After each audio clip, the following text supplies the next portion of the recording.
I don't know how to start today's video. Alright, so it's actually a Soju VOD review. Holy shit, we haven't done these in a fucking minute. Last time I did it, I got plastered because I was taking shots of Soju every time it got yapped. But we are VOD reviewing K3 Soju, and for actually very good reason. So we normally don't, but he's still a very good player, don't get me wrong. But also, on a special note, this guy was going fucking crazy. He's actually going sicko mode the other day. If you look at his scores right here, averaging a 2.1 for once in his life. He's not lying about that 2.x. He actually averaged a 2.1. And not only that, it was over the course of a lot of games.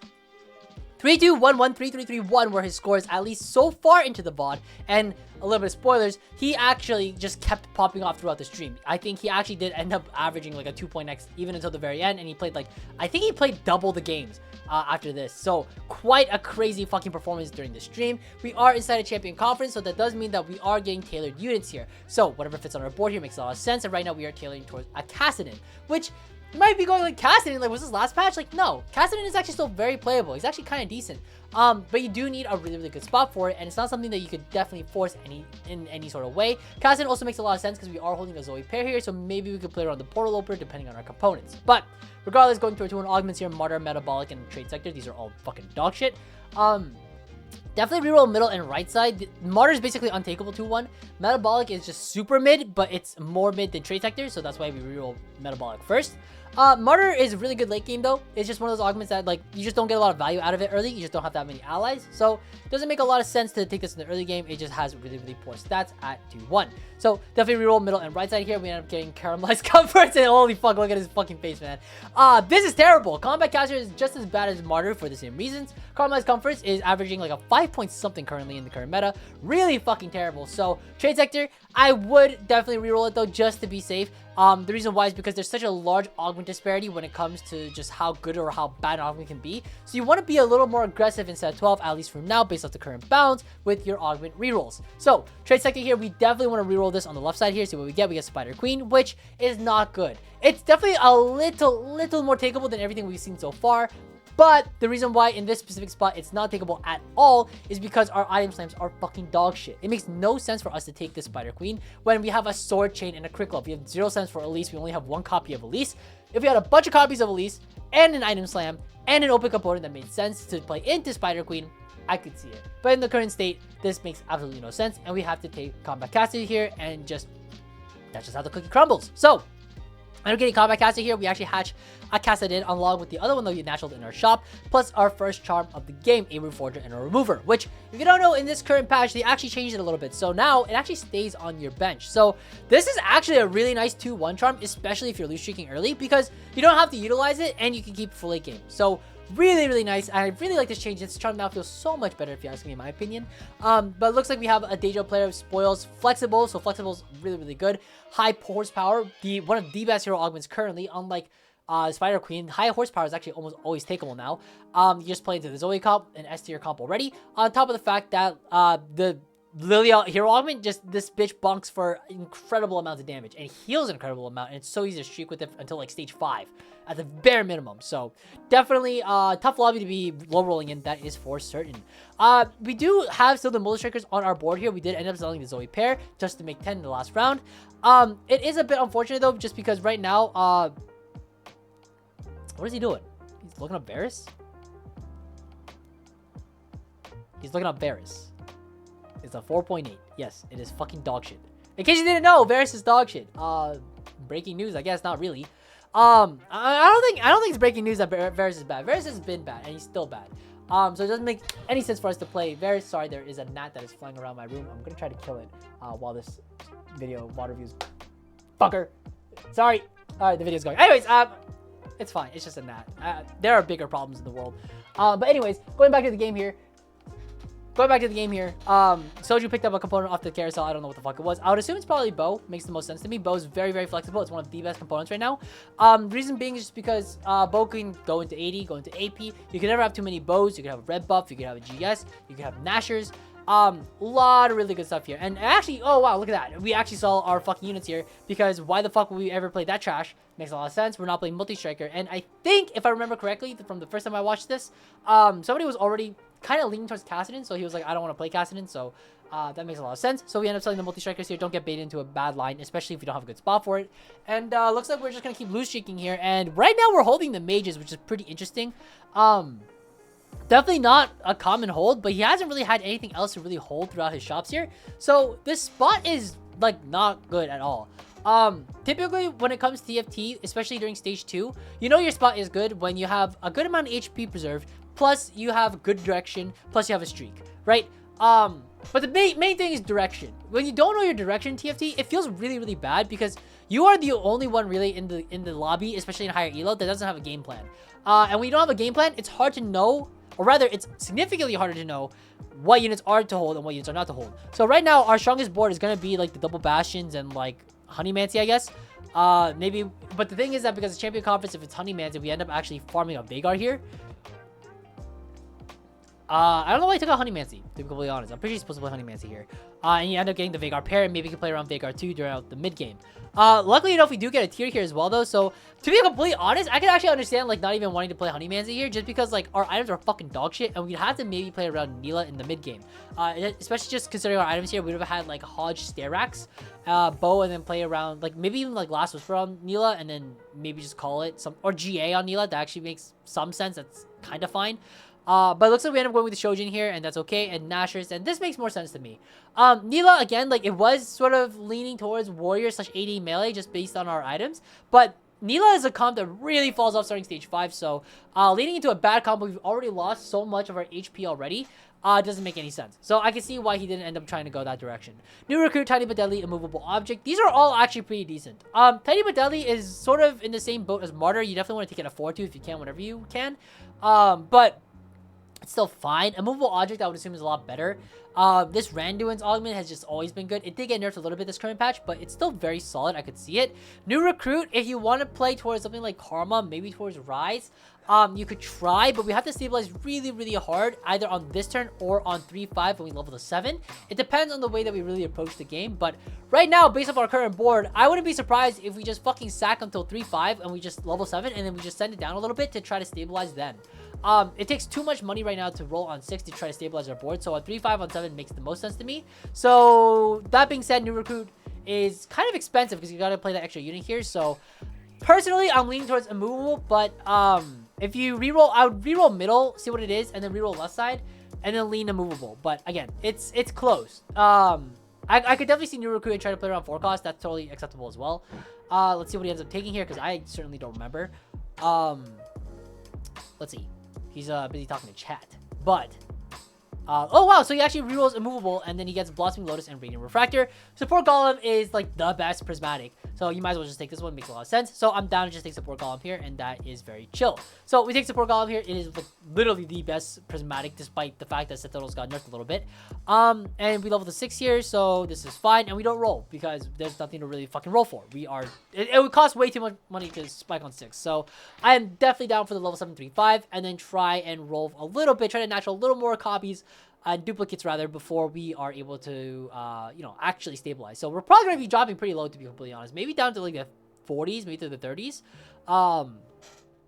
We'll see. I think after the next loss we'll probably be in the 40s for sure. So yeah, didn't high roll anything, so this is kind of our spot. Our board is fucking terrible, by the way. This is just got some Bastions in. We have fucking a Mordekaiser on bench, a Gwen on bench. This Gwen unit is terrible though, so quite honestly, like Gwen or like Soraka 1 is probably Soraka 1 for the traits. Yeah, this board's like not good, but this is kind of fucking bad. I'm also gonna turn down Soju a little bit. I don't know if you guys can hear him, but despite the fact that I have him already on 23%, he's still like yapping. It's kind of loud, very distracting. But Shojin, Nashers, Open Sword, Open Crit Glove. This spot's looking really bad. If it were me, I think I actually would slam Steadfast, despite the fact that Steadfast is such a bad item. But, like, what else do you even do here? Also, yeah, what a fuckhead. Okay, so he took Bow off Carousel. Why did we take Bow off Carousel? Think about it. Bow off Carousel. Oh, well, Kai said it earlier, right? Like, we can never have too many bows. No, this guy said, I might as well go 8 this game, because I am actually so turbo fucked. So, you know what he did? This fucker scouted, saw that there's a Deja player, and this Deja player has an open rod, no bows. Let me see if I can pause it on his board. Here we go.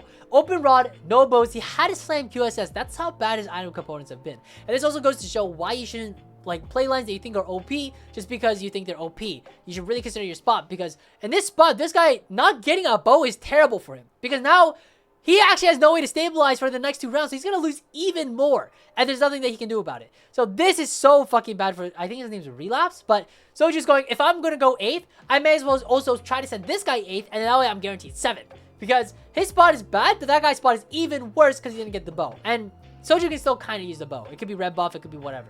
But regardless, this is still like such a fucked spot. Also, interesting enough, this guy does not actually level 7 here and does not try to roll a little bit. So, I think this is pretty interesting. He does not level. He actually just sits on 6 and he starts rolling for charms. So, he's actually kind of committed to Veigar here. Why is he rolling on 6? It's because of Veigar's passive. Basically, every time you buy a charm, Veigar gains 3 AP. So, because of this, he wants to slow roll on 6, keep his economy up. He knows he's gonna lose anyways. He might as well just keep fucking losing, doesn't matter. And he knows he needs money to buy charms every single time. So we are rolling for a charm every single round, starting from stage 3, and that is a lot of AP actually to be garnering from this early on. Most of the time, I don't think people are really starting to stack their Veigar until at least stage 4. So the fact that we're getting a lot more AP under our Veigar so early on, and we're playing you know, we're rerolling a bit more aggressively just to make sure that we get charms that we can actually buy and purchase and like pump up the Veigar. This Veigar is actually going to be hitting like quite a fucking beast. So this is actually very prudent. So he's fully committed to Veigar at this point now, because at this point, what else are you going to fucking play? There's no way that you roll this much money on 6 and you're not going to commit to Veigar, especially on Veigar pair. You don't really have anything else that you can roll for on 7. You are too poor. So yeah, we're just playing fucking Veigar, I guess. Really interesting, which Veigar, if you don't know, in the current meta, not very good. Not an S tier line. I think most people would actually argue it's like a C tier line. And based on the spot, 42 HP, it's pretty bad. Like, we are in a world of hurt, to be completely honest. This spot is not ideal. But because, again, we started stacking the Veigar so early, it's very possible for us to do something with it. Also, we are currently inside of Champion Conference. So, actually, Pop and Anami is pretty good here. We get 5 Mage in, Vex 2, Galio 2, Veigar 2? Sorry, I was like burping a little bit because I had Red Bull. This spot's actually not that bad. At least for stage 4. For stage 4 right now, it's actually not that bad. We're very, very solid. 2-star 3 cost is a 2-star 3 cost. This is very good for stage 4. And unless we fight some high rollers on stage 4, I don't really see too many problems trying to win a lot of these fights. It should still be fine. You know, I take that back. That Wukong is a fucking menace. So, no anti-heal, no shred. That's gonna happen. We get Mage Crash, Crash Test, Dummies, and Clockwork Accelerator. At this point, you're already committed Veigar. Might as well full send. Take the Mage Crash here. Nothing really is that much better. And you get a fit 7 Mage on 7, which is really, really nice. So, that's definitely one of the best things you could hit here. So, gonna pop the Zillion off our board. We have a Seraphine as well. And again, we just roll for Charm every single turn. Make sure that we can stay above 50 after rolling for Charms. Makes a lot of sense. It looks like we're actually digging it deeper here as well. That makes sense too, actually. So, he's rolling deeper here because he wants to hit the Mordekaiser too. It's a little risky, though, I would say. I don't think it's the correct play, but he didn't get punished for it. And the reason I say it's not the correct play is because he's kind of rolling for Mordekaiser 2 and nothing much else. He's obviously picking up Veigars and Vexes on the way down, but it's not like any of these purchases are going to really spark our board outside of Mordekaiser 2, where we actually didn't even have Mordekaiser pair yet. So once he found the Mordekaiser pair, I was okay with like sending it a bit further down to try to dig for it, but to be honest, it's a bit of a risky play, but he didn't get punished for it, so that's okay. But ends up getting the Mordekaiser 2 on our board. Basically, our whole board is upgraded except for our 4 cost and 1 cost, which is kind of ironic, but at the end of the day, very still solid board for stage 4. And again, rolling for Charms and scaling the Veigar. So, all things considered, if there was ever a Veigar game, it would probably be this one. Because at this point, you've been rolling and scaling up this Veigar since fucking stage 3. Like, it's gotta be fine. It's gotta do something, or otherwise this Veigar is actually just a piece of trash. So, looks like we're going into Carousel here. I wouldn't be surprised if he goes for Bow for red buff, or he goes for Shiv for Shreds, one of the two. Bow got taken already, so Shiv makes a lot of sense. Gonna Shiv the Nami here, which makes a lot of sense. Just more autos for her, more procs, more mana, more casts. Life is good. Looks like we have a Shroud in the middle as well, and a Zizra, which is great. Again, rolling for Charms here, so we do dip slightly below 50, but that's okay.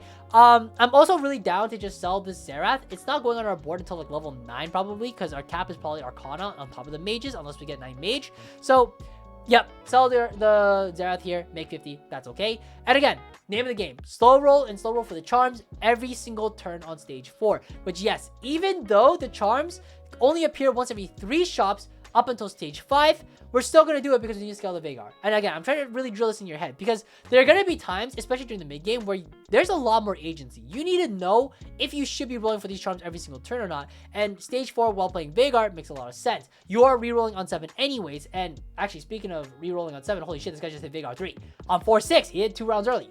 But regardless of that being said, especially when playing Veigar, you need to scale him. If you don't scale this guy, he's fucking useless. Also, keep in mind that if you're playing around Arcana for whatever reason, and you know that your cap out's gonna be something like a Xerath, especially from stage 5, you really need to be rolling every single turn for like a combat charm or something, just to not only preserve your HP and put more oomph into your board, but also because those charms are gonna be used later to scale up your true damage when you decide to Arcana Xerath in the late game, because as everybody knows, in the late game, when it comes to Arcanaing somebody for 18 white buff, it almost always is Xerath because of how many charms you get and how much true damage you get.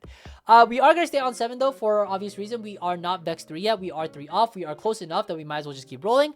It looks like we end up getting the anime shop here, so we get rolls every for shop refreshes. It's 10 rolls. Sorry, 10 rolls in 20 seconds, which is really good. We get the Vex 3 here as well, so we actually hit reasonably within tempo here.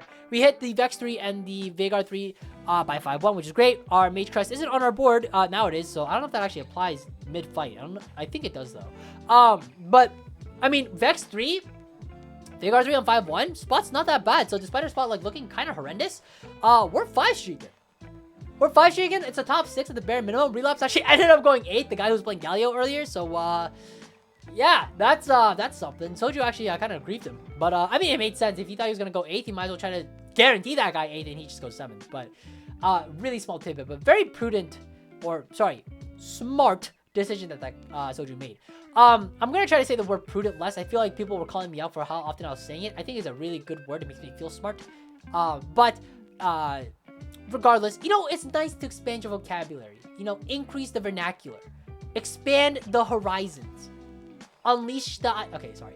But going back into the game here, not much to really talk about, really. We're just going to roll every turn and look for the combat charms as well as scale Veigar. I believe we are Nami paired at the moment. We could roll for it, but it doesn't make too much sense. We have a Carbo 1 on our board for Chrono, and we're not really rolling for anything else outside of the Mordekaiser 3, but we're on 8 odds, and it doesn't make a lot of sense. We're only on 4 of them. It's not like we're close to hitting one anytime soon. So right now, we're just chilling. Sitting chilly, sitting comfy. We're just trying to go 9 off this board, and so far it looks like it's working out pretty well for us. This tanky ass motherfucking Poppy though is really doing work. This is Gigabit Poppy, by the way, double Sterix BT. You don't see that every single day. Really great instead of Witchy Wallop. But if you're not playing Witchy Wallop, by the way, you're playing Zoe Reroll. It's just tank Poppy. But Witchy Wallop, you want to play like Sterix BT, Titans, stuff like that. But ideally Sterix BT or Sterix BT. Looks like this guy ended up taking a boo buff here, which is kind of odd, to be completely honest here. Any tank item would be really good on this Vex here. Just getting a 3-item Vex online sounds fucking crucial, if anything. So I do find that a little bit odd. Looks like right now, who is the Yuumi paired with right now? I guess we're about to see, but it looks like it is paired to the Veigar. And I don't know if I fully agree with that. I actually think you should pair... Well, okay, no, I do agree with that. If we were 3-item Vex though, I think it's actually I think it's Yuumi onto the Vex.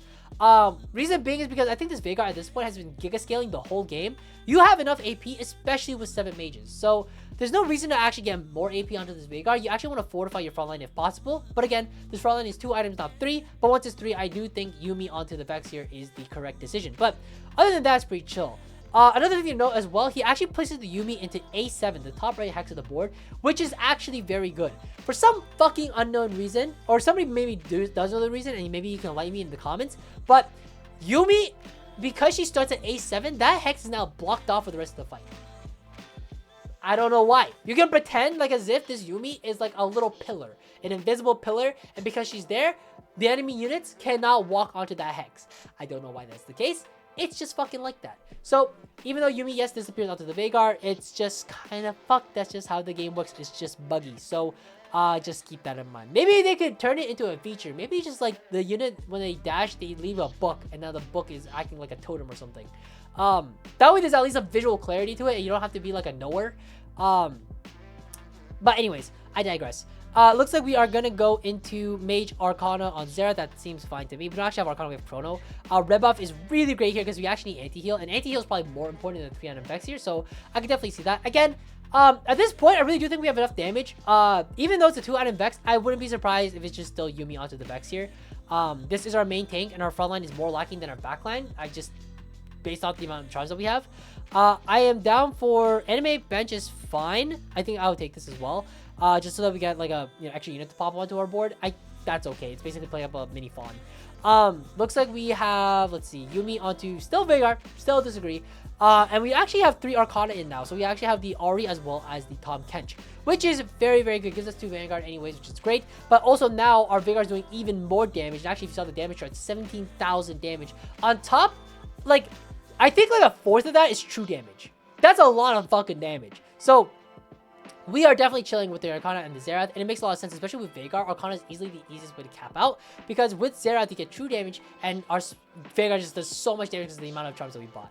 Another thing to note here, back row star is the charm that this guy bought, and that actually enables one of your back row units to actually start getting, it gets extra 8 attack speed at the beginning of the round. It is random, so you do have to tailor your board a little bit to make sure that you have the best odds of getting that onto your carry. Obviously, you don't want to also put your Nami into the 3rd row here. That is a little too dangerous. So he does end up like gambling a little bit with the Nami in the back row, and it's a 50-50 on either Nami or Veigar, but I'm sure he's fine on either. Nami is a lot of CC, Veigar is more casts. There was a Mage Crest on Carousel. Unfortunately, we didn't get it, but we do get the 3-item Vex finally with an adaptive on top. Again, I still very much think it is a Yumi Vex here, and it's not even close anymore. I definitely think it's correct. But nonetheless, this is Soju we're talking about, and he just probably is a knower or something. He probably has a better take on that, but I mean, there's just no way, man. But going back to the game here, solid spot, 3-item Vex, 2-star Nora. Life's looking good. We have lost 1 time. We lost 1 fight since I think like 3-6.